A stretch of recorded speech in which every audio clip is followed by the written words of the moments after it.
All right. 1 2 1 2. What is up, people? Welcome to Black Comics Chat.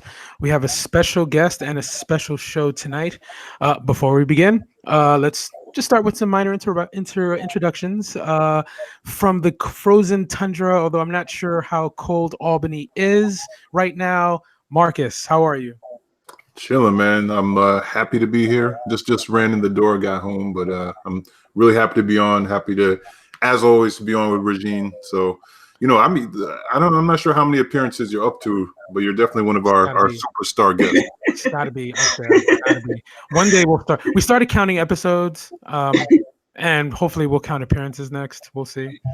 All right. And for those who don't know me, Anthony Otero, aka Tony Snark, aka Latin Negro. And I just want to kind of jump right into it. Our guest, Regine Sawyer, how are you? I'm here. I'm present and accounted for. Good. That's important. That's important. Yeah. Okay. And thank you so much for inviting me to be on. I really appreciate you guys. Well, you're a superstar guest. I mean, you got some important things coming up, and we want to talk about that and some other things. Yeah. So we had to make sure we got you on, especially before Wink. Absolutely before. Yeah, definitely. Okay, it's kind of awkward. I don't know how to start the show, so we'll just, we'll just get on with it. We'll play it by ear. We'll get on with it. Why don't I think it's kind of hard to ask you for your origin story because I feel like we should already know this. So why don't you tell us about Wink? Why don't we start with the origin story for Wink? How did it come about, and where are we now in terms of June? Okay, so Wink is short for Women in Comics Collective International, and we are an organization of about 150 members plus, and our main concentration is highlighting women and non-binary people working in the comic book industry, and we host events around the country like panel discussions, workshops, art shows, and we have our own convention, Women in Comics Con, WinkCon for short, and we're having that next month. June 30th at the Queens Museum here in New York City. Wow. Now, last year it was in Brooklyn. And that place was amazing. So what can we expect for the Queens Museum? Well, the Queens Museum is a gorgeous space. And I'm a lifelong Queensite or Queens liver. I don't know what the word is, but I've lived in Queens all my life. And I had never been to the museum until I scouted it as a potential location. And it's this beautiful, beautiful space in the middle of Flushing Meadows Park. Shea Stadium is there, as well as the Hall of Science and the Unisphere. Oh wow! Yeah, I know where you are. Okay. Yeah. It's also a little bit of nerd history. If you saw Men in Black 1, that's where like the final standoff took place, because that's where the the World's Fair act happened in real life, and those little orb things, those little flat discs were spaceships. But no, those things actually exist, and they're sitting up there in Flushing Meadows Park. And so the space is a really gorgeous space. It's wide open. They're very open to new upcoming artists, long-term artists, contemporary artists. It doesn't matter. And they opened their arms to us. They told us that they really wanted us there. The Brooklyn Library is a beautiful space, but they have so much construction going on right now that they can't house us. Okay. So that's the only reason why we're not there. So the setup is going to be it's going to be good, I think. We're going to have panel discussions, workshops, as always. We also are doing some extra programming because June 30th is also World Pride Day. Okay. So for people who who may be coming from the craziness and the beauty of the march, if you feel like coming down and being with us, we are having a Pride Fest as well, to celebrate the LGBTQ plus community. And we're going to have a photo shoot under the Unisphere. There'll be some programming that's going to be hosted by our very own Foxy Jazabelle. Oh yeah. So she's coordinating the programming for that. And we also have our Wink EDU programming, and that's for educators. So specialized programs, mainly for educators, but anyone can come, but you will get continuing education credit, which a lot of teachers need. So for those specific programs. So we have a lot of cool stuff going on. It's going to be a good time, I think. It sounds amazing. I always have a great time when I go. And I feel like, and I know you were in the Bronx, you're in Brooklyn, Queens. So are we looking at like Manhattan in the future, or is that way too expensive? Because I know the rent is mad. Well, that just might be where we are next year. There's already plans for that. And that's why I said we're hopping around. It's like not on purpose, but it's so interesting about in terms of who wants the show to be there. Yeah. And it's just so funny. It's like, really, you're interested in our little show? Like, really? No, I think our show is great. Don't get me wrong, but I find it very interesting. But we may be actually in Manhattan next year. I think you will be. That's awesome. Yeah, I think we will be too. But I want to be a little bit cagey, like just in case it doesn't happen. But I think we'll be there. and it's not a little show. You know, you're doing big things. Thank you. Awesome. Sorry for the little awkward pause. Like my cat is all over the place right now. I just don't want him to cut off the feed. Hey man, you said cat. We get it. Okay. So again, very excited for Wink. Do you have any special guests lined up, or is that a secret? That's a secret for now. Oh, okay. That's a secret for now. We'll be releasing that information like in the beginning of June. Okay. I was trying to get something out of you. So yeah, I know. That's the anticipation, though. We'll also have events happening before the show. So we will have our second annual, well, actually, it's technically our third annual drink, draw, and poll in Chelsea. That'll be on June 14th, and there'll be official promo materials coming out about that. And that was an awesome event last year, and I'm really looking forward to putting that on this year. So we have a lot of things that are coming out before the show. So I'm looking forward to doing all of that. That's awesome. So let's see. What's the next on our notes? I heard that you're gonna be winning an award. Is that correct? Yes, I'm receiving a Lifetime Achievement Award from the Glyph Awards. Wow. Yeah, I'll be going. We got to get our applause sound effects queued up. I know. You know what? We are so like Bush League right now. No. Don't say that. We'll put it in post. It's all going in post production. Oh, post production. Nice. So what I would say is, and if you're following the hashtag, just give some applause emojis, because we got to make sure that we do recognize Regine as the queen that she is. Yes, absolutely. Thank you. That's awesome. And when is that? When is that happening? That's next. Glyph Awards takes place next Friday, May 17th, and that'll be in Philadelphia, Pennsylvania. If you go to the ECBOC website, www.ecboc.org, and that's EBACC.org, and you'll see all the information of where the show is, because I forget exactly where it is. But that information is there.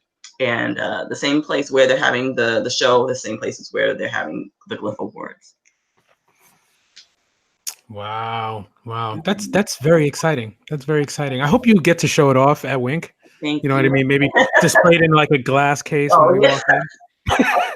just carry that around on my chest, right? You know what I mean? No, you have it in a glass case, and then right next to it is like the Infinity Gauntlet. Right. You know. Oh goodness. Awesome. I'm very happy for you on that. Thank you. And then you are also doing a Kickstarter residency. Yes, yeah, I'm a Talk to creator us in about that. residence at Kickstarter. Well, I had applied for the program, and the program is set up so that they can help you put Kickstarters together. Whatever part of wherever you are in the process, they help you with that. So if you're in the midst of thinking about putting a Kickstarter together, or you already have it put together, or you're fulfilling Kickstarters, they're there to help walk you through every single way of the journey. So the residency is 3 months, and I started in March, and it's ending in a couple of weeks. It's been very informative. They do workshops. They set you up with mentors. They give you free range of working in their space, so you can use it as a workspace. And they're set up right here in New York City, in Greenpoint, excuse me, I'm sorry, I'm flubbing my words. In Greenpoint in Brooklyn. And it's been a wonderful experience, and I'm looking forward to having some Kickstarters ready at some point this year. And I feel like they really have prepared me. So, but also I'm doing a workshop. I'm teaching a workshop Okay. there on May 23rd. At 6 p.m. to 8 p.m. and it's free to the public. There will be refreshments, and I'll be doing the workshop on how to take your passion and using it to galvanize your community. I love how there's going to be food Yeah. there. Well, I always make sure for my events, if anyone ever goes to my events, there's something to eat, because I get very cranky when I go to different places and there might be just alcohol. I'm like, I need some food in my stomach. You got to soak that alcohol up. But it's not even just that. Like, even when we go to your booth at New York Comic Con, you've got like snacks. Again, Devin Center food is so expensive, man. It's so expensive. I'm like, I'll make something and I'll sell it, That's the culinarian in me. So, like, I have to feed people. Wow. Really, Wow. what don't you do, Regine? I know, right? I like to say that I'm a jack of all trades and master of some. I think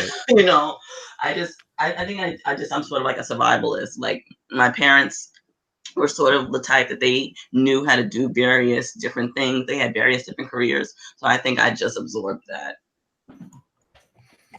Wow. And we won't get into New York Comic Con at the moment, but maybe we'll bring you in, but before then. But like, I always enjoy seeing you there because I feel like that's like a little home away from home. You know what I mean? You stop there, take some pictures, get some food. It is. It totally is. Okay. So I kind of wanted to talk about this next. So it's so sorry to hear about the passing of your friend and your roommate. I think he was just a well-around great guy. So if we can talk about Robert for a moment. I'm sorry, go ahead, Marcus. Oh, no. I was also just going to add just a really just a really important figure in just Black independent comics as well. Yes. But I mean, Regine, you tell us. I mean, Robert Garrett was an amazing person. He was just absolutely just amazing. He was good, a good, just solid human being, and he cared about people. And he would help you, even if it meant maybe he couldn't help himself. He'd give you the shirt off his back. I've known him since 2007. And we hit it off. We met at New York Comic Con. I was working for another independent comic book company at the time. And we just hit it off, and we just became great friends. And I admired his work and his work ethic. I For those who don't know, I mean, Robert Garrett was the publisher of Exmoor Studios, and he passed away this past Wednesday. So this is still very, very fresh. So if I get emotional, that is going to happen. And I embrace that. but we just hit it off straight away, and we just, we really became like brother and sister. And he would tell people like, "That's my little sister," and he was very protective of me, especially as a young Black woman first starting in the industry. Like, he made sure I was safe, and he made sure that I was okay. And not just for me. I mean, that extended to other people around us, especially women in the industry. And that was so appreciated, like on top of his artistry and his professionalism. And he helped me become a better person, a better creator, a better writer, a better friend. And I wish that everybody could have a person like Robert in their lives. Late last year, Robert became very sick, and we just recently had become roommates. My mother had passed away a few months prior, and I had lost my job, and he was having a rough living situation. So, and I said, "Well, you know what? I have an extra room. Why don't you come in and you can stay here with me. We'll be roommates." And we were pretty good roommates. I was surprised because I'm pretty messy, and he's he's very very he was very like I was Oscar, and he was like, but we rolled with it. We rolled with it. Like, he'd cook on Sundays sometimes I cook on Sundays. We trade days and all that. But he had become very sick early on, and he couldn't do the things like he used to. And we were going to be there for each other. I was going to be there for my friend. I was going to be there for my brother, because my brother has been through with me through thick and thin throughout all these years. And unfortunately, he succumbed to his sickness a couple of days ago. And it's been rough, guys. I'm not gonna lie to you. It's been rough. But again, I'm here, I'm present, I'm accounted for, and I want everyone else to be. His family currently has a GoFundMe up. His daughter, his only daughter, she just recently had a baby. She really needs help. So I did share the GoFundMe on Twitter, on Facebook. So if people can help, if they can donate, that would be great. She would be so appreciative. And again, he was a tremendous man, and tremendous people, good, solid people. They deserve that love and that care back.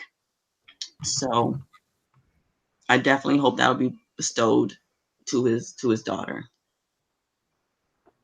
So yeah, absolutely. I'm crying, but y'all can ask me anything. So don't worry. It's all right. I'm crying, but y'all can ask me anything. And this is what makes you so very strong, and I think that's why you also have a connection with so many of us, and I appreciate the strength that you have right now. And again, I know I've said this in the green room so many times. I'm very sorry for your loss. Oh, thank you. Thank you. We will try to tweet out that the Kickstarter or the GoFundMe. Sorry, Yeah. I did share it. Did you? Okay. Yeah, we'll continue to share it. Oh, sorry. No. It's all good. It's okay to be human. I mean, Yeah, absolutely. Yes. You're with family. Yeah, exactly. We interviewed him a few weeks ago, or maybe a few months ago. Everything kind of just bleeds in together for me. So we're gonna make sure that we post that Yeah, we'll get that on the feed this weekend. Right. So, yeah, I do remember. I think, and that was the first time I've ever spoken to him. So he seemed so very genuine about his craft. So, it really comes through in his work. So, and I have no problem, obviously, trying to support and making sure that, we at Black Comics Chat, keep his name, out there so people recognize. Yes. Recognize what's going on. So, so I think Marcus will be working on that. Yeah, absolutely. Yep.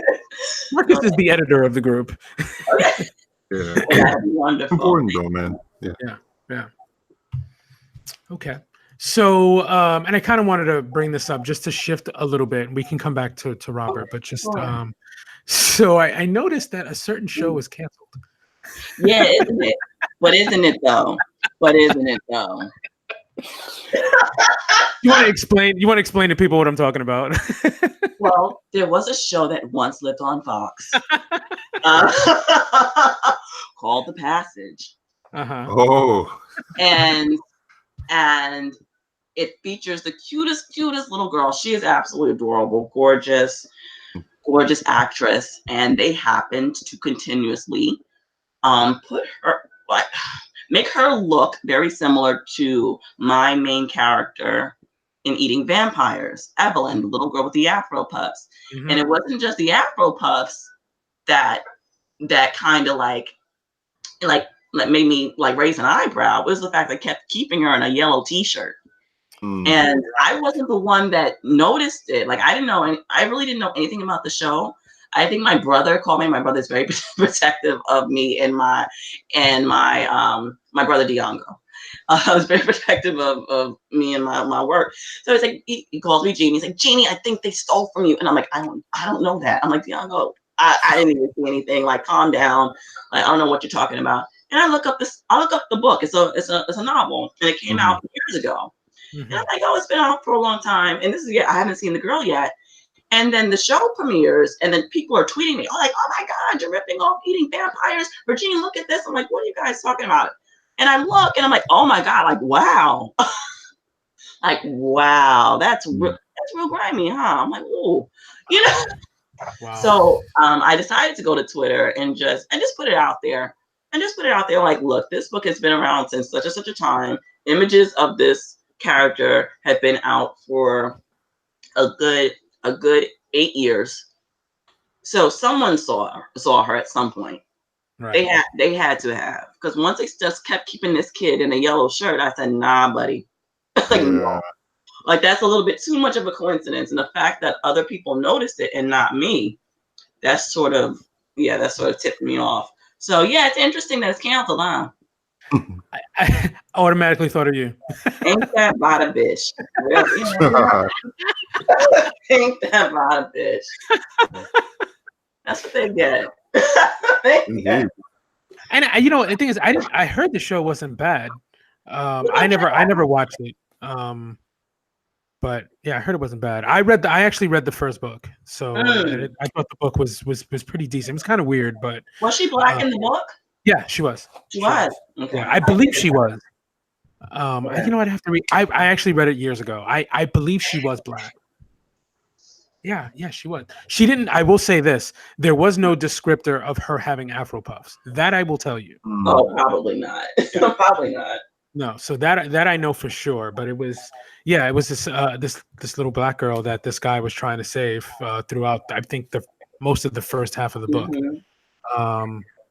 And then she became something else later. So yeah, because it goes through. I think the book goes through her adulthood. The series. Yeah, it does. It does. Yeah. But no, there were no Afro puffs. Guaranteed. There were no yellow shirt. No, there was no yellow shirt. I did put up images of the comparison. People were like, whoa! I was like, yeah. I still think they should retroactively cut that check for you. Yeah, absolutely. Right. Cancellation or no cancellation. That's right. That would be lovely, but that's not happening. But the show's off, so there's that. That's true. And you keep going. That show's canceled. Wow. Yeah. Wow. Yeah. So I feel like it's been a very busy week for you. Yeah. Very, Yeah. very busy week. Yeah. To say the least. Do you know, sorry, sort of shifting back to Robert, do you Yeah, sure. know if there's going to be a memorial or anything of that nature? The family is planning. They're planning to have something, and once that information is released, it'll be probably released on Facebook, and then Okay. I'll definitely be sharing it on Twitter and all of the other social media outlets. So there definitely will be something. I don't know when. I don't know when, Okay. but it'll be happening. It'll be happening in the relative future. Okay. Okay. Should Um, I'm sorry, Tony. I was no. just gonna say, should we while we're maybe talking about Robert and Mm. his legacy, maybe we should just kind of talk about some of the work that he's done as Yes, well. yes, Absolutely. Absolutely. yeah. Yeah. Robert, like I said, he was a very prolific writer. And sometimes he couldn't have all the funds like publish all of the different series that he was currently producing, but he would do it in piecemeal. And when I first met him, I was first introduced to his series Galto, Hmm. and that's a martial arts series. And then his next series after that is The Inheritors, and that was an ongoing series, and that was about uh, a man that had an accident, woke up in a hospital, and discovered that he had paranormal abilities. And there's actually a short. There is a video short on YouTube Mm.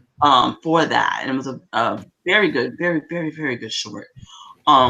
He also has a Jala, which he created with N. Stephen Harris, and that's his most popular series. It's a series that he's most known for.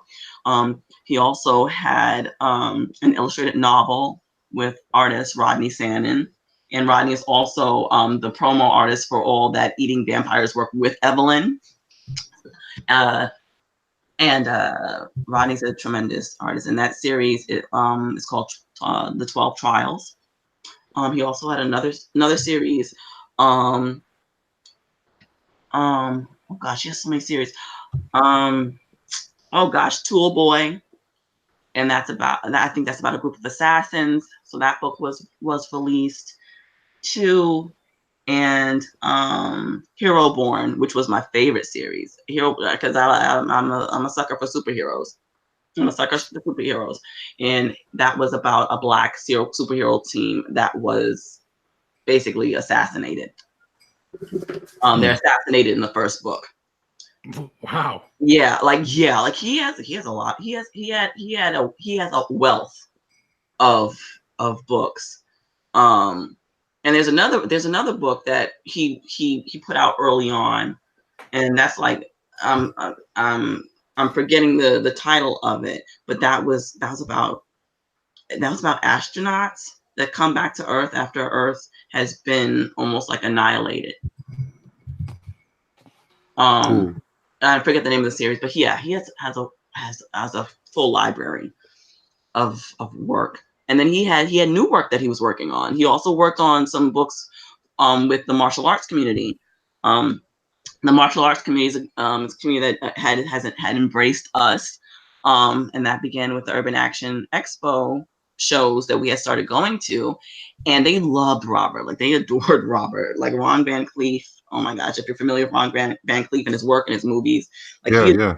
adored Robert, and Robert was doing books for I guess the group that Ron Van Cleef has been in and worked around and such. So he recently released the book. Yeah, he spoke about that a little bit when we Yeah. talked to him. Mhm. Yeah, Mhm. it's exciting. Yeah. So, just a quick update. Seventh Matrix just wanted to let us know that the character of Amy Belafonte is indeed white in the Passage novels. Ooh. Wow. Thank Okay. you. Well, Okay. I was wrong. That's cool. It's okay. It's okay. Now, just out of curiosity, did well, I mean, I guess you don't remember, but I'm just curious if they specify, because it's interesting with books, if they don't specify, a lot of times they intend for the person to be white. So I'm just curious if there was any specific markers or not. And tell us, Rod, while you're listening. I know this is exciting radio, but I'm just curious. Yeah, we can move on. We don't have to literally like wait for Rod. When he posts. Yeah, when he posts, we'll fill you in. Yeah. So going back to Robert, yeah, he had an incredible library, and I think that we should maybe take time to at least buy any of his works if you haven't already. Maybe we'll tweet out every so often some of the work that he's done as a tribute to the work that he has. Yeah. Okay. That'd be amazing. We'll definitely work on that. Absolutely. Okay. So what is the most recent work that he has? I think, was it the book that we interviewed them about? Well, the most recent work that came out was just last month, and that was the martial arts book, Warrior Island. Okay.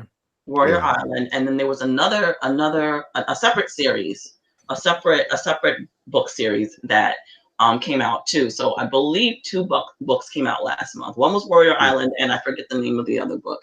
Robert has so much material. It's so hard for me to. Right. I'd always be like, "What are you working on now? Like what? Like I feel like such a slob. Like what?" Well, he was specifically focusing on we're speaking about Ajala when he came on, because him and Stephen Harris, they were kickstarting. Mm-hmm. They had a Kickstarter. And Ajala, I mean, if anyone hasn't read it, I highly recommend it. It's an amazing series. The hero is a teenage black girl who has tremendous power and ability, but it's just it's a great story, and of course, it has incredible art by the amazing and Stephen Harris. Yes, so definitely look it up. Mm-hmm. Absolutely. Sorry, I'm like looking at all his stuff right now. I mean, he was also working on another book for Galto. I think he was working on book 5. He was in the midst of that, and he was also in the midst of actually doing a children's book for his that was named after his granddaughter Samari. So he was right in the thick of it. He was right in the thick of creating before everything happened this week. Yeah. It's I think that obviously for all of us as we get older, and the people that we love, get older, and we just become far more acquainted with the concept of mortality. I think we all think about the idea of leaving a mark, because we know that we won't be here physically forever, and it doesn't decrease the loss or the hurt, what I mean, for those of us who are still here. But I think that when people really leave something behind, what I mean, that will last and endure, and even just what you were speaking about, I just want to highlight that when you were talking about your experiences as a woman in the tough world of comics, which obviously is not necessarily good to women, specifically Black women, and the fact that he went out of his way for you and others to to be somebody that that really provided that positivity and and protection. I think that's a huge part of a legacy, and it's just as big as the the creative part, which obviously he was a giant in that regard as well. I mean, it's like, absolutely, he was a wonderful creator, and he's very prolific. you know, but it's really nice when you're a great person too. Yeah. You know, that's like people remember your work, but they also Yeah. remember who you are as a person. Yeah. So as I've seen like different tributes and people talking about him online, and you know, as all the like the phone calls was coming to me and the text messages, I mean, some of them are from like ladies in the industry, and they were just so grateful just to be around that like good, positive energy. And yeah, it is very specific of sort of like, here's this really great person, and there's, you know, no foolishness going on. Like we can just like we can go out to the Comic-Con parties, we can chill and relax and just feel safe. Yeah. Just feel safe. So And you know, oh, I'm sorry, Tony. no, Marcus, continue. Yeah, all that I was going to add is that like Yeah. it is, you know, it's I've been disappointed several times when somebody who's really talented, you know, is not their I guess their kindness or whatever doesn't necessarily match their talent. So yeah, I just was gonna echo what you're saying, that's it's so refreshing, and it's and like I said, man, like yeah, that's a true legacy that, you know, transcends just your creations. Yeah, absolutely. Yeah. What were you saying, Tony? What I was going to ask Mm. was, it seems like a lot of his work was self-published, or at Yes. least in that. Can you talk to maybe talk a little bit about how he sort of endured in that process? I mean, I think a lot of people, at least for me anyway, self-publishing is very hard, you know, and Oh God. it's soul-crushing work. But It he seemed to revel in it. So is. can we talk about that a little bit? I mean, I wouldn't say that he reveled in it. I think it was just the feeling of, and this resonates with me as well. It's just like, this is my work. These other companies are not going to publish it, Right. you know, so I got to do it. And he Right. had the same feeling, like, you know, his illness didn't stop him from creating. And he created such goodwill within the industry that people wanted to work with him. You know, like in general, like that wasn't, you know, that would never be an issue. It's like, yeah, I want to work with Robert Garrett because he has really great concepts and he's a really dope person. You know, so Yeah. so that part he did revel in. I mean, when you're trying to get funds together to print the books, that's when, you know, that's always when the issue is. When if you're like, you're trying to pay an artist, you're trying to pay an editor, you're trying to, you know, get the books published and you don't have the funds, that's always where the heartbreak lies. But we both were always like, well, we're going to figure out what we're going to do. We're going to try to make something happen. We're going to try to get a book out some way, somehow, through piecemeal, through bargaining, whatever funds or money scrape together, see what we can do. And that was before our Kickstarter. And so that kind of sort of, I guess, probably stayed with him. You know, like, I just got to get this out one way or another, because we know that like the big boys are not necessarily going to publish us. And you know, we both have sent out pitches. I know he would send out pitches and so forth. And you know, there's only so many rejection letters you can get before you decide, I'm just going to do this myself. Right. And let me see if people really like it. Like, the rejection letters are telling me my work is crap, but there's a whole bunch of people that really like my work and think it's dope. So let me just create and see what happens. And I think that's basically where he was coming from. He nothing would stop him from working or typing. When he was in the hospital, he wanted me to bring his laptop, and I'm like, you are sick. Like, you are sick. But he wanted his laptop. He wanted to be able to just, you know, type down some ideas. You know, just wanted to be able to put something together. I mean, that's always who he was. He is forever. He's forever the creator. Forever the creator. It's amazing. Wow. You know, it just makes me think about, you know, like my own thoughts on the creative process. I think for me, you know, I work a lot, and I always Yeah. think, you know, I'll get to a project later. Yeah. You know, life is short, and now I really have to start thinking about putting things off just to I guess live life, or just to do things to pay bills. But when you really start doing stuff creatively, that really speaks to the essence of who you are, and Yeah, it's something that I think absolutely. creators need to really start thinking about. Is, yes, we do need that job to pay the bills or the student loans, but what really fulfills us is our creative work. It's about what really matters when Yeah. you're living this life. It's like what's really important. It's like, yes, you have to pay the bills. Yes, you need a roof over your head. I'm a testament to that. The last 2 years for me personally have been extraordinarily rough. But in the roughness, there is beauty. In Yeah. the roughness, there is strength. In the roughness, there are people that love you and support you. And that's where where you shouldn't put your mind towards. At least that's what I feel. You put your mind towards where you're wanted, where you're loved, and where people can help you.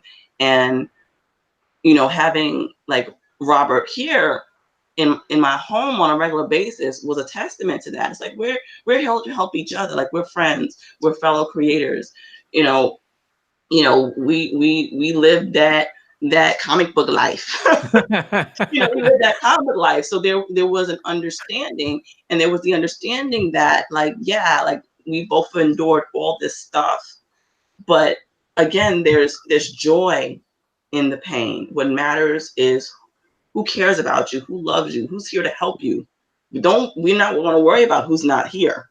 We can't worry about the companies that won't publish us. We have to worry about what we can do. And if we can do for each other, that's what matters. That's what matters most.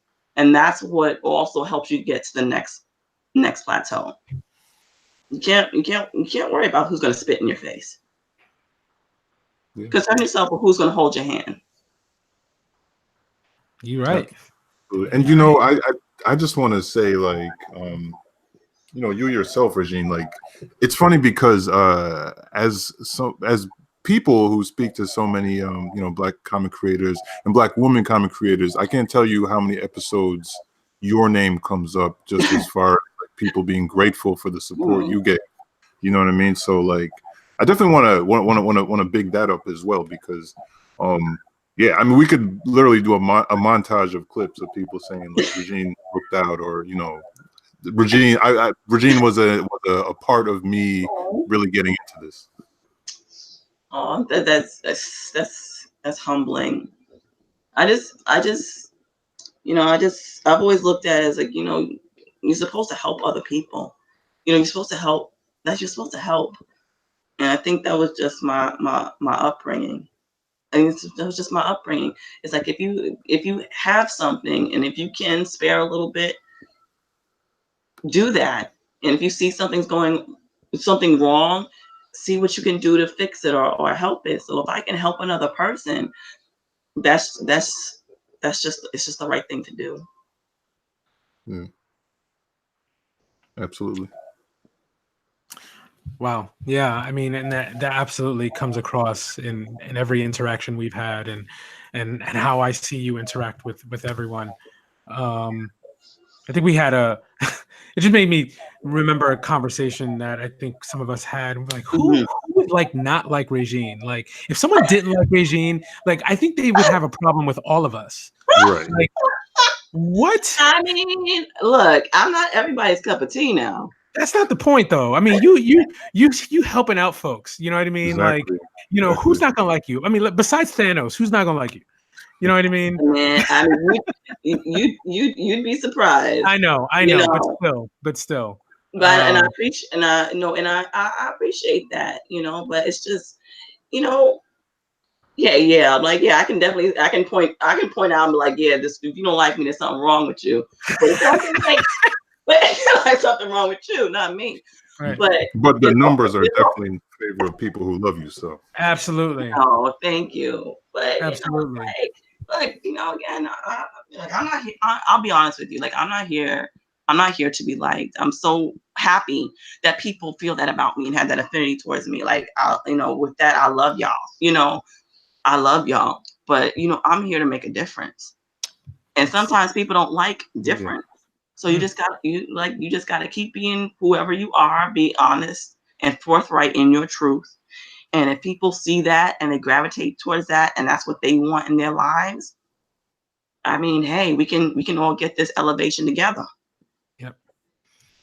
You know, authenticity is such a big deal. And I don't think that people understand the power of how being authentic can really be. I know as a creator, authenticity is the thing that for me I kind of just live in because I can't write any other way, and it's difficult for me not to be authentic, at least in my writing. Yeah, I've always felt like, look, this is me. This is it. This it. Like whatever you see, good, bad, or indifferent, good, bad, or indifferent. This is it. This is me. And I have, stuff I still need to work on as a human being. I can always be better, but this is it. If you like me, you like me. If you don't, you don't. This is still me. Well, the official bouncer of our show, Chuck Collins, basically said anybody mess with Regine, they're gonna get these hands. You know what? I'm not gonna mess with Chuck. My Aries brother. It's my Aries brother, and I'm like, Chuck. Every time I see him at a show, I'm like, Chuck, who gonna mess up? I don't use the word mess up, by the way. He's like, well, what you want to do? I'm like, that one, that one. He's gonna throw you out, and then he's gonna make a comic about you. Yes, he is. Yep. And I will laugh for days. Like, yeah, we got him. We got him. Oh God. Awesome. Okay. Yeah. So for anyone who's listening, we are doing our best to celebrate the life of Robert Garrett. So if you have any comments, please leave them on the Twitter feed, hashtag BlackComicsChat.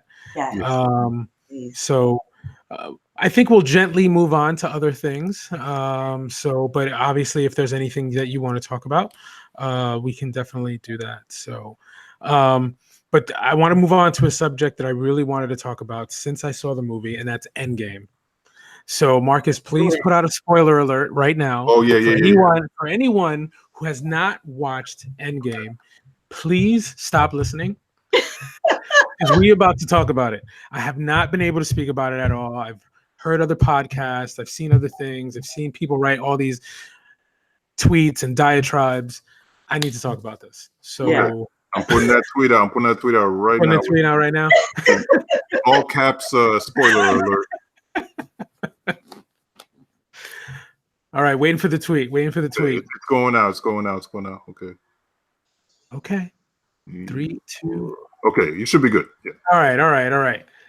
First of all, I'm gonna give the mic to you, Regine. You saw it. What are your thoughts? What's the best part of this movie? Oh God, it was beautiful. Like I was crying, man. I was crying. I was getting really misty. The best part, I mean, the best part for me was when Tony grabbed those Infinity Stones. That was the most powerful part, and you just in that you saw his hero's journey. He went from 10 years ago, went from this like really like shallow person, vapid, yes, he came into his own in a sense, but he still didn't necessarily see the bigger picture. And now here he was being the person to snap his fingers and the person to take the hit, the most, well, maybe he didn't have the most serious hit. I think maybe Black Widow did. That Black Widow sacrifice threw me for a loop. I said, "Oh my God, blood of Jesus!" I was there, and that they're like, "Oh my God, Scarlett Johansson." I think for me, in a way, her sacrifice was the biggest because it allowed Tony to make that sacrifice. Right. Yeah. But that movie had a lot of gems, but definitely the scene with Tony when you saw all the gems on his fingers, I was like, oh fuck, those people. Oh my Yeah. God. Yeah. Well, I'm still, you know what's so crazy about that, right? Like and this is in no way saying that it was predictable, but I just as a person who follows theme closely and kind of thematic beats, Mm-hmm. if you watch the Avengers films and the Captain America films, they have been seeding and just like dropping these nuggets that they were building towards like a big sacrifice on Tony's part as a part of his hero's growth Yes. since literally since the first Avengers film, but like increasingly as you went on in like Ultron, you know what I mean? So I was positive that, I mean, also obviously there's the reality that Robert Downey Jr. is getting older and he might not want to do this forever. But even beyond that, like I was fully prepared, even on a thematic level, that he was gonna go out in this film. That being said, it still maintained its impact. It wasn't like I was like, oh, here it goes. You know what I mean? Like it made sense, but it happened in a way that I think still felt fresh and still caught me off guard, even though I knew he was going to go out in this film. Yeah. Yeah. Yeah, and the thing about it is that, you know, we all knew as comic book fans and readers, longtime readers, we knew at the end of the day Thanos was going to lose. But it was just the pure savagery of the way he fought, of how many of the he broke Cap's shield. You know what I mean? Like, you know, and it was very much the same image from the Age of Ultron. And you know, I remember at one point thinking, how are they going to beat this dude? And just when you think all is lost, then you hear "On Your Left." You know what I mean? Yo, that oh my God! Yo, oh my God! And then when the joint opened up and T'Challa, Shuri, and The first one, Okoye, son, I was crying. I was like, oh my God. Yo, yeah, my theater lit up. You know what I mean? Obviously, you know, the black folks definitely we represented, cheered, but I would say everybody. It wasn't just the black folks. Like people just were like, "Yo, they're here," you know. And then, yeah, that On Your Left. I think it just really is indicative of. Yeah, you could definitely say there's an element of fan service, but it's definitely indicative of just them carrying just those beats through. You know what I mean? If you watch these films and you know these moments, you know, and I don't know, man, it was just like there was a sense of Captain America, like in that moment, just really he was about to face an army on his own. He knew he was gonna die, but he wasn't going to give up. You know what I mean? And the weight that lifted when he heard that On Your Left, you know, and he knew that his boy was back. Like it was incredible, you know. Yeah, I just yeah, and I think the whole the whole third act, I would say the third act of that movie was probably better than just the entire 3 acts of a lot of other movies. Yeah. So it was just, you know, Spider-Man and Captain Marvel, the women coming together. It was just like they were building up to all of this, and then it all happened all at once, and there was just not enough eye time for the screen. That's true. I need to see it again. I would like to see it again. I definitely do. Yeah. And you know, I've spoken about this a lot with people just in discussing this movie over the past few weeks, but final battles are really difficult to get right.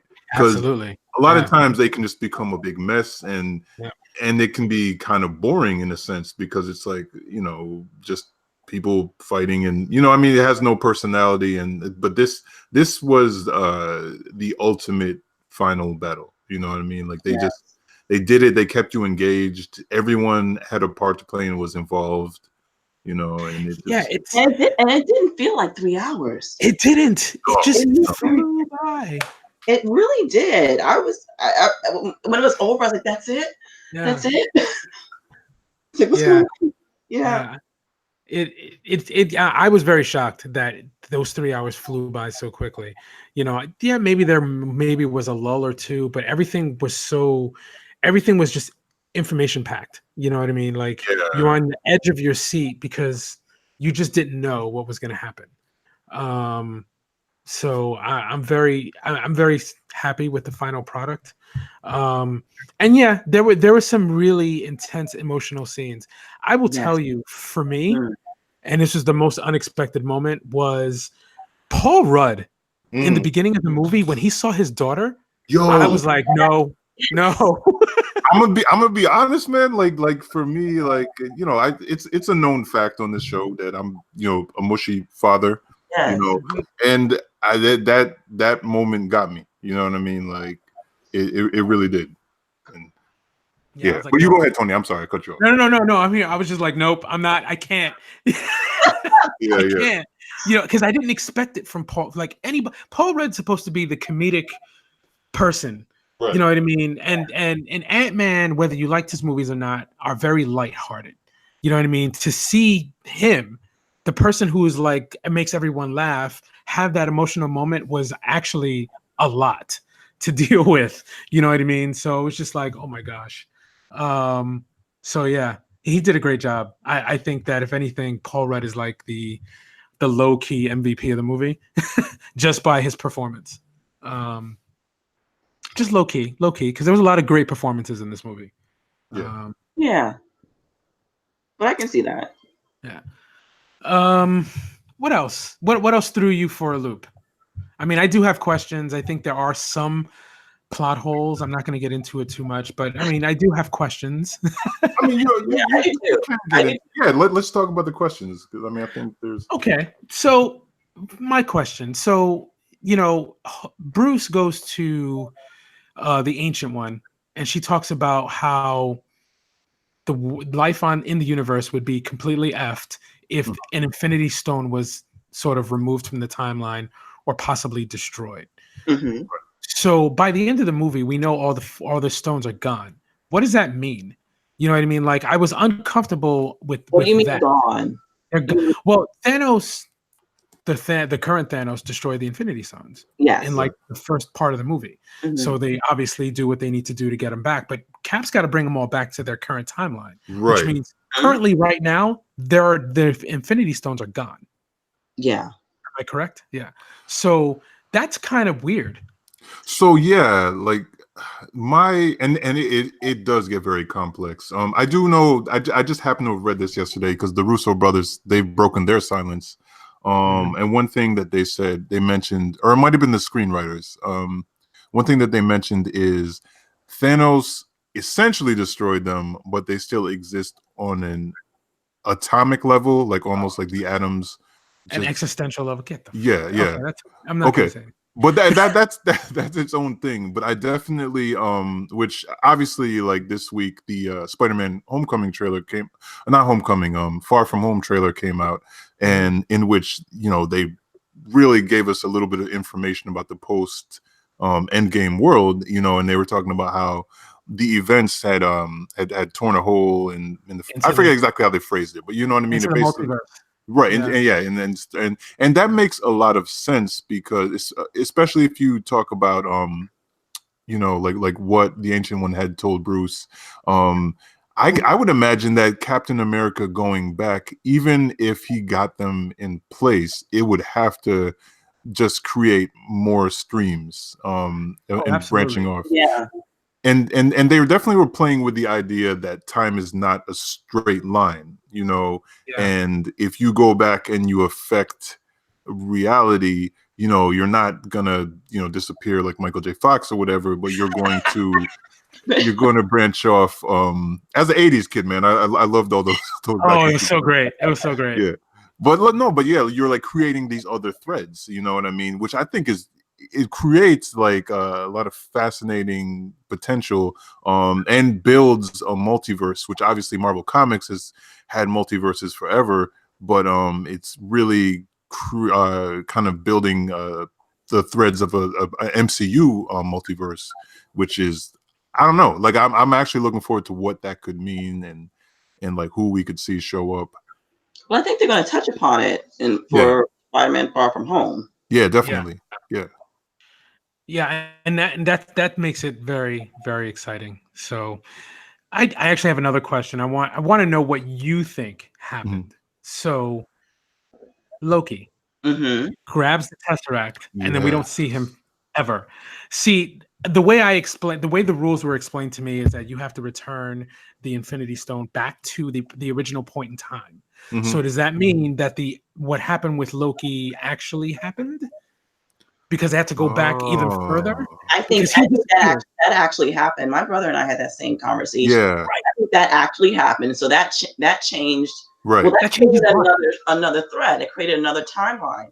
Yeah. Well, exactly. I agree with that, because think about it like this, and this is where it gets complicated, right? So he did, and they can't undo that. So essentially, their plan was the stones as they knew it were just gone from their existing timeline, which we've been following throughout the MCU so far. So Loki grabs that particular Tesseract from this timeline that they went back to, and he goes off and does his thing. Now they can't undo that, so that was the point where they had to go back further, you know what I mean, to get a different version of it. And that's fascinating in the sense that okay, so like they might be bringing it back to the timeline where they took it from in the 50s or whenever that was, the 60s. It was the 70s. The 70s, right? But they might be taking it back to that timeline, but it's still gone from the timeline when when that happened. It's interesting, and it actually made me think. One thing I've been wondering about is the timeline where they went back and Thor got Mjolnir, And I hadn't caught that when Cap was taking. I saw it online, but I hadn't caught when I saw the movie that Cap brought Mjolnir back with him. Yeah, because I was about to say, like, yo, he totally could have messed over everybody. Like, for absolutely. Thor. Well, Thor's mother said you have to bring it back. Right. Yeah, absolutely. Yeah. I think, and this is just a theory of mine, is, I think a lot of people are not really sure if Loki's dead, because we saw him die in Infinity War.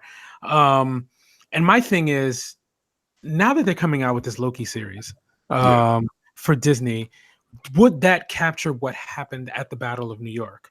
Would he use the cosmic cube, as you will, to figure out what happens in the future to then, I guess, fool Thanos? And maybe now he's alive? That's the way I read it. Because I know the cosmic cube, again, the Tesseract, whatever you want to call it, can do strange things to reality as well. So I found that to be very interesting. Like, if they were going to say, well, Loki really didn't die, that would be because of that event they messed up in the past. Well, that's my theory.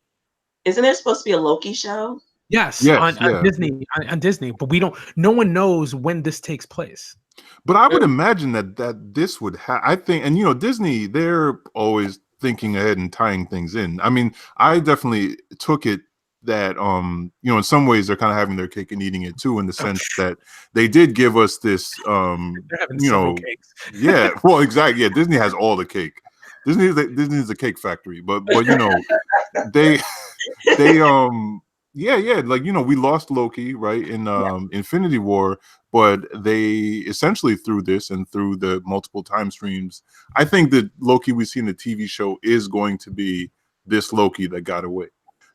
I mean, people have definitely posited that it could be a prequel that's dealing with before, but I think they do have the opportunity to tell us a story from this Loki's perspective.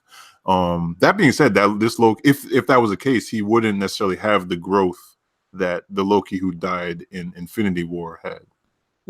That's true. Yeah, absolutely. Seventh Matrix has a question. Regardless, did anyone notice that the plot hole with Peter, if 5 years had passed since the snap in Infinity War, wouldn't Peter's high school friends have graduated when he returned? Did I miss something? Now, my brother had a conversation 2 days ago about that. We're talking about the fact that we thought that some of those kids were a part of the snap. Right. Half the school was snapped. Yes. Along with Peter. So some kids went on, the ones that survived, they're 5 years older, but then you have this whole ass group of kids that are still 15 and 16, and they still got to go to school when they come back. Yeah. Right. Yeah, and I think from what I read, that's going to be addressed in the movie. Oh, That- it has to be. Yeah, yeah. yeah. His immediate group of friends also disappeared. Right. I did read that. So what's unclear is whether Aunt May was snapped as well. Some people say she wasn't. Some people say she was. I don't know. So, but that's going to be interesting as well. So, and I definitely noticed that too, Rod. And we actually talked about it on the way home from the theater. But what I see it as, not that the film doesn't have any plot holes, but I definitely think that would be too glaring of a plot hole for them to have missed. You know what I mean? Like, right. especially considering they're coming out with a film that directly references Peter and his friends, months afterwards. So I definitely and it seems like, especially now that the filmmakers are speaking about some of these elements of the story, that it's widely understood that his friends were also snapped.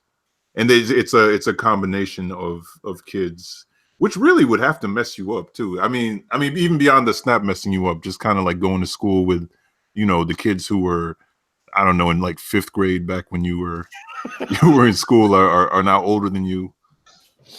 Psychologically, though, the whole world is screwed. Yeah, like you know what I mean. Just like there's so many stories you could tell, not even on a superhero level, but just even like regular people. Like, if you were like on a professional team, you know what I mean? Like, yeah. First of all, they stopped playing baseball. They stopped playing all the sports. Yeah. The Mets were done. We know of. I don't. Yeah. You know what? I have to say this as a Met fan. There were way too many jokes. Okay. Right. About about the Mets. I'm just gonna leave it there. Whatever. Yeah. I think what it comes down to is that I didn't expect Endgame to be this good. To be quite honest with you. I think at some point I'm going to have to, because I rank superhero movies on my IMDb page. And this one's tough because, is this the best superhero comic book movie of all time? I want to say yes, but then a part of me is like, I'm not so sure. It made a shit ton of money. It's probably going to catch Avatar at some point. But I don't know. I think that's a question I want to throw out. Is this possibly the best or the greatest superhero movie so far? I don't know if I could say that. Yeah, right. It's hard. Oh, go ahead, Regine. No, I loved it, but I don't know if I can say that. I mean, recently I was watching Winter Soldier. Yes, thank you. Thank you. It's so interesting because all the Captain America movies are actually very good and they just get better. Right. I think they arguably are maybe like the best like series as a part of the franchise. I mean, in my opinion, like current, just in terms of how good they each individually are on their own. So I loved Endgame. Don't get me. I think it's up there, but I think there were other movies that were more well done. Okay. So what I would say to that, Tony, is because it's so hard for me because like for me, my personal list, like Black Panther and Spider-Verse are kind of tied. Like just for the sheer storytelling as well. I mean, obviously you could say like, oh yeah, blah blah, just because they're black. But that's the great thing about those films is we talked about that when Black Panther came out. We all had this like, yo, I hope it's good, and it exceeded. And I've watched Black Panther in the past week, and it still hits me, and I'm still noticing little things that I hadn't noticed before, So I think what it's safe to say about Endgame is it gave us, like, if you're a comic book fan, like, it gave us so many comic book movies that maybe 7-year-old you would never dream that you would actually see on the screen. It gave you, and I think in that sense, it broke ground. You know what I mean? Like, because man, I was really thinking about that. I mean, you guys remember when, if you were a Spider-Man fan, like, and you were a kid and you would read the letters pages of Spider-Man, they would talk about the rumored Spider-Man film. And all we really had to look at was like that 70s show where like where like Spider-Man couldn't even hold his own against some like regular criminals. Yeah. And Spider-Man and his Amazing Friends. Yep. yeah. I was actually talking about the live action show though. Oh, you mean the live action the show? Live action one. Yeah. Yeah. What about the Electric Company Spider-Man? Oh yeah, that couldn't speak. You know what I mean? Yeah, like nah, but so I'm saying like you could, and remember the Thor, the Thor on the Incredible Hulk. Yeah, terrible. Yeah, so I'm saying, man, like to think now that they actually were able to take the stuff we saw on the pages that like captured our imaginations and really represent that, like I don't know, it's incredible, and also not just represent it as like some boom boom punch punch, but represent it with some gravity, and characters that we've actually spent time with and gotten to care about, because I think that's what they pulled off. And like I don't like to get into the whole like lift up Marvel and knock down DC film wise, but I will say that it really occurred to me as I'm watching this, the reason why I think a lot of us were like, everybody talks about which parts they got a little misty on. It's the fact that they've earned that by letting us get to know these characters and know what they've been through, you know what I mean, and no, it's just like, no, I mean, like this character isn't just sad because some bad stuff happened. It's like we know what they've experienced, you know what I mean, and like I just feel like they earned that, and I love the Batman, Superman, all these characters, but I feel like when you watch Justice League, their Batman hasn't earned that type of emotional investment from a absolutely. Yeah, I think the only person I may have cared about in the Justice League might have been Wonder Woman, to be quite honest with you. Well, exactly, because they did give us a film where we're like, okay, I know who this character is. Well, they gave us something to care about. Yeah. Exactly. And I think Marvel, just in general, it's not even just about us about knocking DC. It's just that the movies were carefully crafted. Mm-hmm. Yeah, they knew that they were building up to Endgame, basically. Yep. They had plans for these past 10 years. So even if they had some films that were kind of okay, some that were pretty great, some that were really, really great, and some in between, like there was a plan. Like there was a master plan, and I think they pulled it off pretty well. At least this last round, Yeah. Because we're going into phase 4. Yeah. Oh, go ahead, Tony. No, I was gonna say I have no idea what's gonna happen, but go aheid. Well, all right. Two things. Let's put a pin in this one thing because I definitely want to come back to it. I was gonna say, like Monica Rambeau. Like I feel like they're ripe for doing it. I almost feel like, how would you set up what they set up in Captain Marvel without paying it off? And I actually saw Captain Marvel a second time before Endgame, and I noticed, like, Monica, like, she had that slick line when she said, I might even come up to space and get you, or something to that effect. And she was like, you don't know, like, and like, timeline wise, she'd be in her mid 30s, which is the age that most of the heroes are in these films. So I just feel like, I mean, let's get it popping. We need to see a Monica movie. Absolutely. But before we get into that, though, I did want to say, on Twitter, Mutant X Factor just had a question about, can we talk about the actual theories about time space continuum? Oh God, I'm gonna shake her. Which I mean, she could probably have a discussion about that, and I would not know what she's talking about. Yeah, I feel like, I mean, I've dabbled, but I definitely feel like, if you want to contribute and let us know, I mean, we will definitely share the theories you speak about. We'll bring you on the show. You could tell us everything, because absolutely, yeah.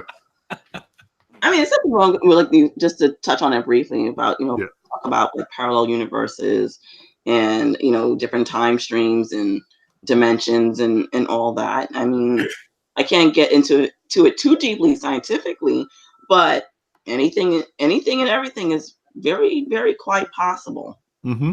So I could see like the Marvel version of it being plausible. Like, if I put this back right where it belongs at the exact same time I took it, everything should be fine for that specific timeline. Right. that Just specific everything time. will still happen the way will still happen the way it should. Right. Yeah. Right. And definitely just from what I know, from my kind of slightly informed layman's perspective, you know, I definitely think that the idea that time isn't just a straight line would make more sense. Which is what they went with. They went with a version of that. I think I mentioned this before, but I just think that I wonder if Cap getting the stones back, but maybe he'd have to make some mistakes. Like I can't imagine he would perfectly. He might get them back, but I wonder if, like, you know, not getting them back at the exact right moment or whatever would still create, you know, new splinters. Well, I want to know how it went when he dropped off the Soul Stone. Thank Yeah, you. yeah. Right? There's Like, Red how does Skull. That's where he went. how's that conversation? You know what I mean? Saw him So, drop it. Red Skull, how you doing, bro? Oh, yeah, exactly. How does that conversation even go? You know, and at the same time, I mean, there are a couple of places he's got to be at too in space. How did he get there? I don't even know, but of course they probably don't either. That's why you don't see it. Yeah, that would be a film in itself, man. I That mean, could be a series. Space or Steve? Steve, like, how did he do, like, the conversation with the Red Skull, putting it back in certain parts? I mean, the Power Stone is another one. He's got to go to that world where Chris Evans is, not Chris Evans, the other Star-Lord, yeah. Star-Lord. He's got to go to that world to drop that off, you know. So yeah, I would imagine he would probably link up with some of the heroes of the time and just be like, "Yo, this is what I got to do." But yeah, that being said, who knows? Who knows if that would mess things up? Yeah, we don't even know. There was no guide like how that was going to be. It was like, oh, we're going to send him back and then bring him back in 5 seconds. Like, really? Like, how did he do that? And again, I'm sure it's possible. It's Captain America. Anything's possible. Yeah, it's Captain America. So, but I found that to be very interesting. One last thing. I think one of the most exciting parts of this movie was when all the women got together. Yes. Very brief moment, but I loved it. I love the fact that Scarlet Witch came out and showed exactly how powerful she is. But I'm hoping that there's going to be some sort of A-Force or some sort of something in the future where all the women just, I don't know, band together. Maybe there's something that happens and all the men are like in stasis or something. I don't know. And it's up to the women of the world or the universe to save them or not. I don't know. But I really enjoyed that scene, and I'm trying to figure out how Valkyrie got her Pegasus, but that's just me. Yo, oh man, that's a good question. I loved it. Yeah, that's a good question. But you know, I mean, we didn't see everything that they stashed on the ship, so you know. No, that's true. Yeah, absolutely right. Yeah. You're absolutely right. Yeah. Okay. Yeah, man. Woo! This is and then let's give a shout out to the fact that Tessa Thompson is the king of Asgard now. Oh yeah. Yes. Oh, yeah. Yes. She is. Yeah. But yeah, Captain Marvel. Let's or you Monica Rambeau, Captain Marvel. Let's work her in. I know what I want. I know what I wanted to say. I think that what strikes me to be very interesting is with the stones either being activated so many times or destroyed and it tears a hole through the multiverse. I think that Marvel or Disney, whatever, has a very unique set of circumstances in which they can probably introduce mutants into the world. Yes. Yeah, absolutely. They can probably introduce, you know, cosmic radiation that creates the Fantastic Four. So I think that they have every opportunity to create a set of those set of circumstances and it be plausible. Yeah. And I remember mentioning that to someone. They were arguing with me about, I don't see how you could put the X-Men here because mutants were not a part of it. And I'm like, it's another timeline, dude. Right, and we haven't seen Endgame yet at that point. You don't know what happens. Yeah. So I think it's and also like I feel like we've been looking at a small facet of the world, but also I mean with the multiple timelines, I think they definitely got the lane ready to do a lot of things, you know. And I don't know, man. I'm excited. I feel like another thing I'd really like to see in this phase, which I don't see how they can't do it, is I feel like there's a lot of money there, but I think they need to get Miss Marvel, Kamala Khan in the MCU. They have to. Like that would just make sense. I mean, that's like a character that kids could grow up with, and you know what I mean. And like, I thought they had mentioned that was a thought. was me a part. I hope so. I didn't see it personally, but it would make sense. Yeah. It's going to be fun times. I enjoyed the first 10, 11 years of this Marvel universe, and I'm going to enjoy the next 10. Yeah. Woo. Okay, so sort of moving on. We talked about Spider-Man a little bit. Should I let people on Twitter know it's safe to come back? Yes. Totally. It's safe to come back. I'm just checking to see what else was said on the timeline. Okay, so the new trailer came out for Spider-Man. I think it looks good. I'm excited. I can't wait. Obviously, there are some spoilers in that trailer we won't get into, but clearly this is from the effects of Endgame, and Peter Parker is frontline on that. So I guess what I am very excited to see is if there are going to be any other cameos, which I think they will be. Mm-hmm. What I find interesting, and I'll let you all speak to this, is I felt like people said on Twitter specifically that the trailer showed too much. I don't know how you feel about that. I feel that Marvel trailers do tend to show too much, but it's also so out of context. That you still don't know what's happening. So when people said that, I personally was like, no, I think we're fine, because I mean, look at, you might have felt like that with Endgame, and we didn't know the half, like, like at all, and also Marvel is well, Disney in general is very careful with guarding it. Like I remember, like even with Last Jedi, feeling like I'd seen a lot, and then just being very surprised by the whole movie, basically. So I think that it might feel like we're getting a lot in trailers, but usually when you see the film, you realize that the pieces you put together weren't the whole puzzle. Yeah, I don't feel like it showed too much. Not in my opinion. This is the second trailer, correct? Yes. Yeah, it is. Like, I mean, I probably will not look at another trailer after this. I usually just leave it to 2. I won't look at anything else. Yeah. But I think it just sort of clarified a little bit of, what we had seen in Endgame. Yeah. But we don't know about like how many people were zapped from his high school and different things of that nature. Yeah. We didn't know like a whole bunch. I didn't get a whole bunch of extra stuff from that trailer. That's just my opinion. Yeah, and it's what I find interesting is the trailer makes it seem like Mysterio is like a hero from a different timeline. I don't trust him. I don't trust that at all. I don't trust that at all. Yeah. Never trust Mysterio. Never trust Mysterio. And they know what universe. They know we don't trust him. I think they know we're not. Yeah. I don't care what universe he's I don't from. even know if he's from another universe. I think the multiverse is going to be a real thing, but I just don't trust him. Right.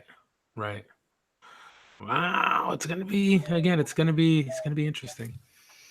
Okay. So, getting off of Marvel a little bit, y'all see Shazam? Not yet. Not yet. Okay. I would suggest you do. I think it's a very surprising movie. Yeah. So it's good for the kids as well. No, I'm gonna take my daughter to see it. She wants. Oh yeah, she'll love it. She'll love it. Yeah. It's really good. It's surprising, and I think that I feel DC is trying to right the ship, and they've already, however you feel about Aquaman made a shit ton of money. I love Aquaman. And Shazam is the next one. So Wonder Woman 84 comes out this year or next year. So if Wonder Woman 84 actually does well, this will be their third straight, if I'm correct. Yeah. So they're trying, and I give them kudos for that. So, but I think that they are going to run into issues replacing Superman and Batman. So we'll see what happens. Yeah, I think they're going to dip. My theory is they're going to dip into a multiverse idea as well. I mean, I think with the Flash, they definitely have a lot of ability to do that. They have to be careful with this multi-universe. I think anyone does. Yeah, I mean, even Marvel as well. I will tell you that, I feel like when you're watching the Flash show, they've dipped into this multi-universe pot so much that I'm kind of done with it because I think they keep going to the well. So hopefully it's not used too much to the point where we're just like, all right, whatever. And that it's used sparingly, more in the way that Into the Spider-Verse was used. That was more like an accident and people showed up, boom, not like an intentional, I'm going to go to Earth 52 and do this. It'll be interesting. That's a good point, because I think Spider-Verse was careful to they could have went in, like, if you read the Spider-Verse comics, it's crazy. It's exhausting. Crazy. Like, there's so many spiders, and like they definitely kept it to a point where they got to have a story, and we actually got to really, it was cohesive. I think they'll probably keep the same thing. Well, I hope so for the live action movies. And at least they gave it some plausibility in terms of I guess whatever scar was left when that final snap was made. It's caused the not the resurgence, but I guess I'll just say the opening of all these multiverses coming into each other. Do you see DC though with the idea of a Flash storyline? Flashpoint being able to pull off a multiverse. I don't know. Live action movie? I don't know. I don't know. I'm not trying to be funny here, but I mean, you got to get me care about the characters first. Yeah, exactly. I care about Arthur and I care about Wonder Woman. That's it. I mean, that's what has, for me personally, that's what has been established. There's some resonance there, but the other characters, I'm like, I don't care. So bad. It's so bad, but I mean, that's what I feel currently. They would have to do fancy footwork. Well, yeah, and you know what? Now that I think about it, they had been talking about doing Flashpoint, but maybe they won't, because Lord knows it feels like every few months Flash gets a new director or loses one. And in addition to that, they seem to really be going in this direction where the last few DCE movies have done well or done better, and they're not focusing on being cohesive so much as they are just telling good stories that are kind of their own thing. So, which is what Marvel did, but okay, that's fine. We had I think important question from Twitter from Rod at Seventh Matrix, but he asked us to speak on the major headline in the comics industry right now, which is the merger of Lion Forge and Oni Press. That's a very controversial topic. Yes. I don't know if I can speak to that. I just found this out myself, and I don't know enough about Oni Press to make. So if somebody could speak on it. I'll just say that whenever you hear about mergers for any industry, you keep your eyes open about it. And you notice I'm speaking carefully. Yes. You keep your eyes open about it because it can mean various things. In this case, I mean, we've seen a few people get laid off. And sometimes that's what happens when there is a merger, especially when you see like talented people, people of color being laid off, and they're really good at what they do, when companies have their reasoning for what they believe is necessary. I just hope that those people that were laid off, that they will continue with their success, that they will be snapped up by another company if that's what they want for themselves. That's where my heart and mind is going to right now. Wow, you have me thinking about some people, and now I feel like I want to follow up with them. One thing I'll just say real quick. I know that friend of the show, the Blurred Girl, has an interview that's out. I haven't had a chance to listen to it yet. Yeah. But she has an interview with the founders of Lion Forge about the whole thing. I'll probably listen to it tonight after we're done. But for anyone who hasn't or doesn't have all the information, definitely listen to that, because it's pretty much an exclusive interview. Can you tweet that out? An exclusive interview. Yeah, I'm gonna retweet it right now. She actually said in her tweet, "Why was the merger necessary? Why all the layoffs? I asked all the questions in this interview. Check it out." So it sounds like it's going to be some heavy stuff. Oh, okay. You know what? I've got to. You know what? I will say this. I am a fan of Lion Forge. I have, and I think that their books have been amazing. I think, obviously, I'm biased because of Puerto Rico Strong. Awesome. But I really enjoyed working with them, and I hope, I pray that the culture doesn't change. That's all I can say. And you never really could know with mergers. But well, I've got to look into that. So thank you, Seventh Matrix, for at least that message, so that I can now look at it, and maybe we can speak on it on a future show. Yeah, I'd say next episode. I mean, I think we'll be able. There will be more information, and we'll get to listen to this interview. So.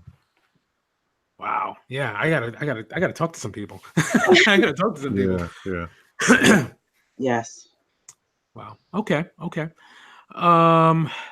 So the only thing I will say that's missing tonight is the fact that I would have loved to hear Leo's take on Endgame.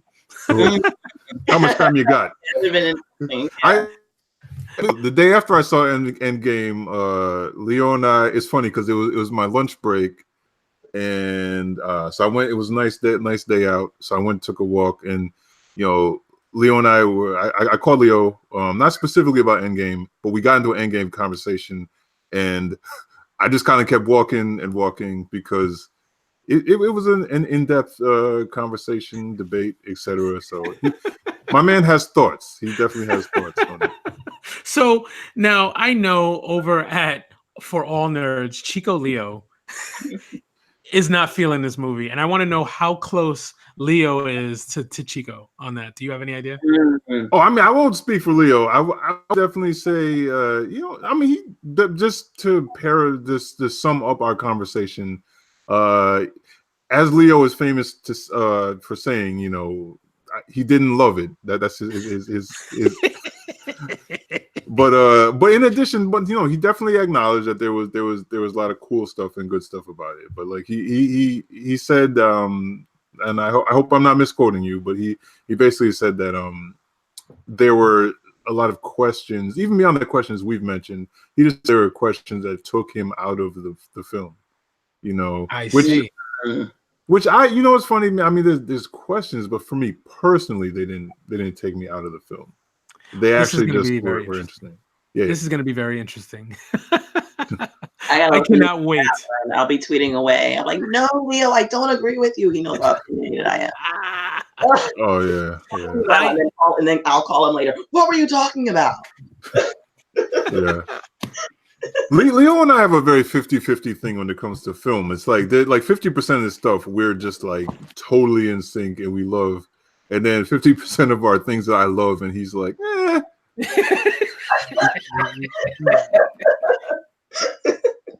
Awesome. Okay. It's getting to be that time. Wow, that flew by. It flew by. It was like in Endgame. Yeah. Before we go, I want to once again acknowledge the life of Robert Garrett. Yeah. And we will tweet out some information about memorial services. And we've already tweeted out things about the GoFundMe. And we'll continue to sort of update those. Regine, I want to give you the opportunity if you have any other last words or future words about Robert.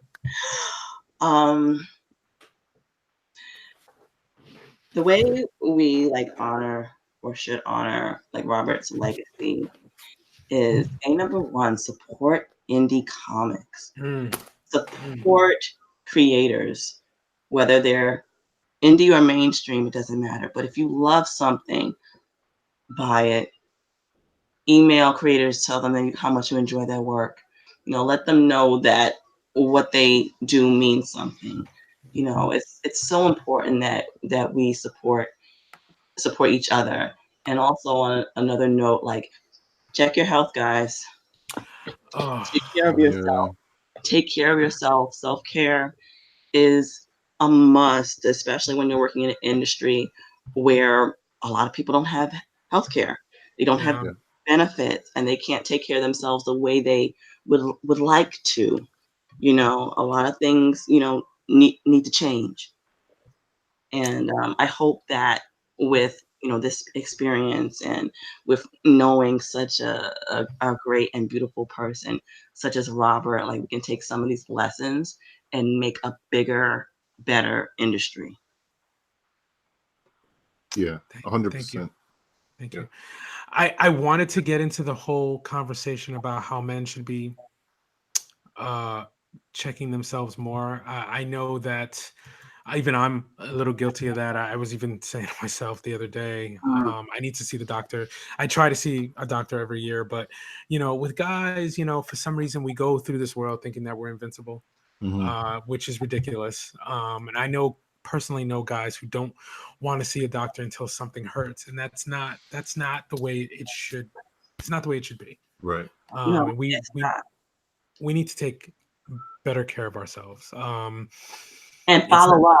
and follow up. Oh, Follow up. absolutely. And I'm gonna say this too, being a person of color and having Yes. to Yeah. go to the doctor Yep. and having people say to you, like, oh well, it's okay, like, oh Yeah. well, Yeah. you're all right, it's in your head. And that's some of those things were happening to Robert. I'm so glad that you brought that up, because that was what I was going to say, is Yes, that there is an issue. I mean, look, my own mother, like, I really push her to push her doctors sometimes, because I just feel like there's things they let go, and they let go, and yes, it's interesting, because there's implicit and explicit bias, and there's probably some cases where they don't think that they're dismissing you on the basis of your race, but like, or race and gender, definitely, but yeah, it's yeah, we have to advocate, is what we're saying. yeah, Like, you have to advocate for yourself, and if something doesn't seem right, then just really insist, or get another opinion. absolutely, absolutely. Yeah. You know what? I know doctors are scary, but they're not as scary as you think. Yes. Yeah. And It hold them accountable. hold them accountable. Yeah, Right. they And work. that's a good point, because if yours isn't right, then there's another one. Find the right one. Much Yeah, much like with yeah, therapy. I think a lot of times people have a bad therapy experience, and they think that it's all bad, but they might not have found the right person. exactly, absolutely. Okay. Yeah, Oh, wait, can I add one more thing? Absolutely. Just on the health tip, is specific to comic creators. I mean, creating comics is a lot. As someone who does it myself, it's a lifestyle that can, have detrimental health effects if yes, you're not careful. Like, you know what I mean? There's definitely the lack of sleep, which I'm very much guilty of, Right. and there's just, you have to be cognizant, and I mean, I myself try to balance it out and be like, all right, if I draw for 6 hours or whatever, I'm gonna make sure I get up and do some exercise in between, or you know what I mean? Like it's important to recognize that the thing we love and the thing that we're dedicated to doing um carries risks with it. So we have to make sure that we're balancing the scales and doing things to take care of our health. absolutely, Couldn't have absolutely. said it better myself. Absolutely. Whew. Yeah. So, I think, yes, as men and as people of color, men of color, women of color, we definitely need to take better care of ourselves. No question. I think, when it even comes down to dieting, and I don't mean necessarily like an Atkins diet or doing some crazy stuff, but, you know, it's okay to eat a cucumber every so often. It's okay to have a salad. You know what I mean? You'd be surprised, what eating healthy can do. And I know that it's not the cheapest option, but sometimes I think not eating as cheap is worth it because it's your body. Yep. It's your health. It's your life. Yeah. You are the most important thing. Yeah. Absolutely. Absolutely. All right. Thank you for that. That's the Black Comics Chat health tip. We should do more of that. No, we absolutely should. We absolutely should. Actually, we should be writing more about that stuff. I mean, I think we write a lot about things that happen, but we don't really write about what the sort of basic health. At least I'm speaking for me now. This basic health of our characters, you know, and that's something that maybe we should be writing more stories about. Good point. Okay, so thank you again, Regine, for coming. Where can people find you on social media? You can find me on Twitter at Lock It Down. Also at Women in Comics NY on Twitter. Instagram RS Lock It Down. Also WINC NYC on Instagram. Facebook Lock It Down Productions. Women in Comics Collective International. My website www.lockitdown.com and the Women in Comics website www.womenincomicscollective.org. So I'm everywhere. Reach out and say hi. And just repeat, when are the dates for Women in Comics? Oh, for our event? Yes, for WinkCon? WinkCon is June 30th at the Queens Museum from 11 to 5. We also are having an event called Drink, Draw, and Poll. That'll be on June 14th at 7 o'clock, and that'll be at Sheila Kelly S Factor, and we'll be posting specific information about that very soon. Nice. Okay. Again, you'll see me there. So it's going to be fun times in Queens. Oh, I can't wait. Marcus, where can the folks find you on the internet? On Twitter, you can find me at Marcus Kwame, all one word. Instagram, you can find me at Marcus_Kwame, and you just basically find everything at www.marcuskwame.com. Don't need the www, but I'm from the 90s. What can I say? And yeah, I'm working on some things. I have a giant project that I can't speak about, which is yeah, which I'd love to, but I can't. But I am very close to wrapping up the last of the Art on Snow Days issue 2. It's just slowed down my pace. The big project has slowed down my pace on finishing it up. I know it's a long time coming, but it is coming. So awesome. And I've been saying, once it happens, we're going to do a special Kickstarter show for you and Leo. And maybe we'll have some guest hosts or something, just to put you on the spot and give you the Black Comics treatment. Hey, I'll go on the spot. I could do it. Awesome. Again, my name is Latin Negro, Tony Snark. You can find me on Twitter and on Instagram at Latinegro 1N. My website is anthonyotero.com. I actually started a personal Patreon. I'm going to post it at some point. Yeah, some crazy idea that I had about basically posting stories that I've written a while ago and that I just haven't seen the light of day. We'll see how that works, but I will definitely put some more information out there later. And you can also find my works on Amazon, particularly Puerto Rico Strong, which, by the way, and I don't think this was mentioned, is an Eisner nominated book. Congratulations for best anthology. I can't tell you how excited that news made me, and again, a bunch of us who have worked on that on our particular stories. So we'll find out in the next few months what happens. But isn't that crazy? They better. It's well deserved. Well deserved. Thank you. So there was a hint that the editors of Puerto Rico Strong are thinking about another project. So Yes.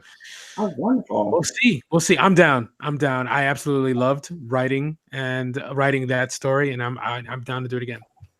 Well, we need more comics by you, Tony. So Yeah. Thank you for that. I actually have been working on a script that's been taking me forever. So whatever.